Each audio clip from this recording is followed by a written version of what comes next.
ಇವತ್ತು ಒಂದು ವಾಕ್ಯದ ಬಗ್ಗೆ ನಾವು ತಿಳ್ಕೊಳ್ಳೋಣ, ದೇವ್ರ ಬಗ್ಗೆ ನಾವು ತಿಳ್ಕೊಳ್ಳೋಣ. ಸಬ್ಜೆಕ್ಟ್ ಏನಂದರೆ, ದೇವರು ರೋಗಗಳನ್ನ ಕೊಡ್ತಾರ, ದೇವ್ರ ರೋಗಗಳನ್ನ ಅನುಮತಿಸ್ತಾರ.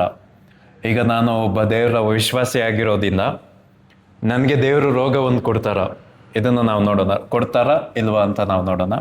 ಒಂದು ವಾಕ್ಯವನ್ನು ಓದಿ ನಾವು ನಂತರ ಇದು ವಾಕ್ಯದಲ್ಲಿ ಇನ್ನು ಆಳವಾಗಿ ಹೋಗೋಣ. ಮತ್ತಾಯ 7:11.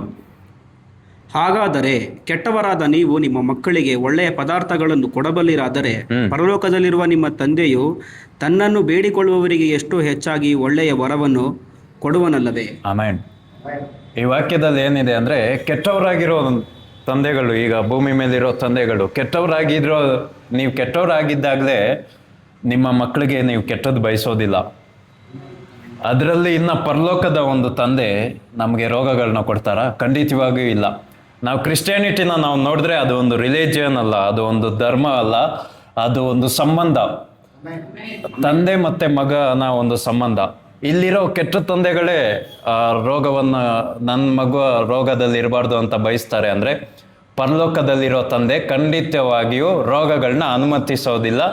ಎಷ್ಟುವರೆಗೂ ಅವರು ಇದನ್ನ ಸೀರಿಯಸ್ ಆಗಿ ತಗೊಳ್ತಾರೆ ಅಂದರೆ, ಯೇಸು ಕ್ರಿಸ್ತ ಭೂಮಿ ಮೇಲೆ ಬಂದಿದ್ದು ನಮಗಾಗಿ ಸತ್ತಿದ್ದೆಲ್ಲ ಪಾಪಗಳನ್ನ ನಿವಾರಣೆ ಮಾಡೋದಕ್ಕೆ, ಪಾಪಗಳನ್ನ ತೆಗೆಯೋದಕ್ಕೆ, ಶಾಪಗಳನ್ನ ತೆಗೆಯೋಕ್ಕೆ. ಇದು ಎಷ್ಟುವರೆಗೂ ಸತ್ಯನೋ, ಇದು ಎಷ್ಟು ಒಂದು ಸೀರಿಯಸ್ ಮ್ಯಾಟರೋ, ಅಷ್ಟೇ ಸೀರಿಯಸ್ ಆಗಿ ಇನ್ನೊಂದು ಕಾರ್ಯ ಏನಂದರೆ, ಆತನು ನಮ್ಮ ರೋಗಗಳನ್ನ ತೆಗೆಯೋಕ್ಕೋಸ್ಕರ. ಇಲ್ಲಿ ವಾಕ್ಯ ಇದೆ, ಯೆಶಾಯ 53 ವಾಕ್ಯ ಇದೆ. ಏನಂತ ಇದೆ ಅಂದರೆ, ಆತನ ಒಂದು ಬಾಸುಂಡೆಯಿಂದ ನಮಗೆ ಗುಣ ಆಯಿತು. ಅಂದರೆ ಇವರು ಶಿಲ್ಬೆಗೆ ಹೋಗೋ ರೀಸನ್ಗಳು ಎಷ್ಟೊಂದಿತ್ತು, ಪಾಪ ಹೋಗ್ಸೋದಕ್ಕೆ, ಶಾಪ ಹೋಗ್ಸೋದಕ್ಕೆ. ಅದರಲ್ಲಿ ಮೇಯ್ನ್ ಆಗಿ ಒಂದು ರೀಸನ್ ಏನು ಅಂದರೆ, ನಮ್ಮನ್ನ ರೋಗದಿಂದ ಆಚೆ ಕರ್ಕೊಂಬರೋಕ್ಕೆ. ಆಮೇನ್. ಅರ್ಥ ಆಗ್ತಾ ಇದೆಯಾ ನಾನು ಹೇಳ್ತಾ ಇರೋದು? ಆಮೇನ್. ಮೇಯ್ನ್ ಒಂದು ರೀಸನ್, ಯೇಸು ಕ್ರಿಸ್ತ ಶಿಲ್ಬೆ ಮೇಲೆ ಜಜ್ಜಲ್ಪಟ್ಟ ಒಂದು ರೀಸನ್ ಏನು, ಮೇಯ್ನ್ ಒಂದು ರೀಸನ್, ತನ್ನ ಒಂದು ಪ್ರಾಣದ ಒಂದು ಬಲಿ ಕೊಡೋಕ್ಕೆ ಯಾಕೆ ಒಪ್ಕೊಳ್ತಾರೆ ಅಂದರೆ, ಇವ್ರಿಗೆ ಇಷ್ಟ ಇಲ್ಲ ನಾವು ರೋಗದಲ್ಲಿರೋದು. ಆಮೇನ್. ಆದರೂ ನೀವು ಹೇಳ್ತಾ ಇದ್ದೀರಾ ರೋಗದಲ್ಲಿರೋದು ದೇವ್ರಿಗೆ ಇಷ್ಟ ಇಲ್ಲ, ದೇವ್ರ ರೋಗ ಕೊಡೋದಿಲ್ಲ ಅಂತ.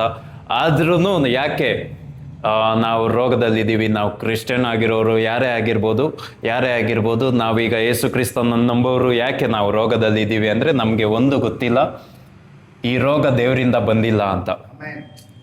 ದೇವರು ನನಗೆ ಈ ರೋಗನ ಕೊಡ್ತಾ ಇಲ್ಲ ಅಂತ. ಎಷ್ಟೋ ಜನ ಹೇಳ್ತಾ ಇರ್ತಾರೆ, ಈ ರೋಗ ನನಗೆ ನನ್ನ ಭಕ್ತಿನ ಹೆಚ್ಚು ಮಾಡ್ತಾ ಇದೆ, ಈ ರೋಗ ನನ್ನ ವೈರಾಗ್ಯನ ಹೆಚ್ಚು ಮಾಡ್ತಾ ಇದೆ, ಈ ರೋಗ ದೇವರಿಂದನೇ ಬಂದಿರೋದು, ಈ ರೋಗ ದೇವರೇ ಕೊಟ್ಟಿರೋದು ಅಂತ. ನಾವು ಯಾರಾದರೂ ಇವತ್ತಿದ್ದರೆ, ನಾವು ನಂಬಿದ್ದೀವಿ ಅದು ಸುಳ್ಳು, ಅದು ವಾಕ್ಯದಲ್ಲಿದೆ, ಸತ್ಯ ತಿಳ್ಕೊಳ್ಳಿ, ಸತ್ಯ ನಿಮ್ಮನ್ನ ಬಿಡಿಸುತ್ತೆ ಅಂತ. ಇವತ್ತು ನಾವು ಅದೇ ಮಾಡ್ತಾ ಇರೋದು. ನಾವು ಒಂದು ಸತ್ಯವನ್ನು ನಾವು ತಿಳ್ಕೊಳ್ತಾ ಇದ್ದೀವಿ. ಆ ಸತ್ಯ ಏನಂದರೆ, ರೋಗ ದೇವರಿಂದ ಬಂದಿರೋದಲ್ಲ, ವಾಕ್ಯದಲ್ಲಿದೆ. ನಾನು ಬಂದಿರೋ ಒಂದು ಉದ್ದೇಶ ಏನಂದರೆ, ನನ್ನ ಜೀವವನ್ನು ನಾನು ತ್ಯಾಗ ಮಾಡೋದಕ್ಕೋಸ್ಕರ, ನನ್ನ ಕುರಿಗಳಿಗೋಸ್ಕರ ನಾನು ಜೀವನ ಕೊಡೋದಕ್ಕೋಸ್ಕರ.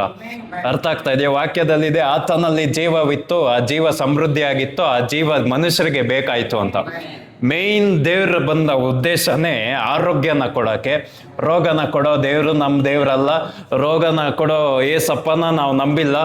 ಇದನ್ನ ನಾವು ತಿಳ್ಕೊಳ್ತೀವಿ. ಯಾವಾಗ ನಾವು ತಿಳ್ಕೊಳ್ತೀವಿ, ಈ ಸತ್ಯ ನಮ್ಮನ್ನ ರೋಗಗಳಿಂದ ಬಿಡಿಸುತ್ತೆ. ಆಮೇನ್.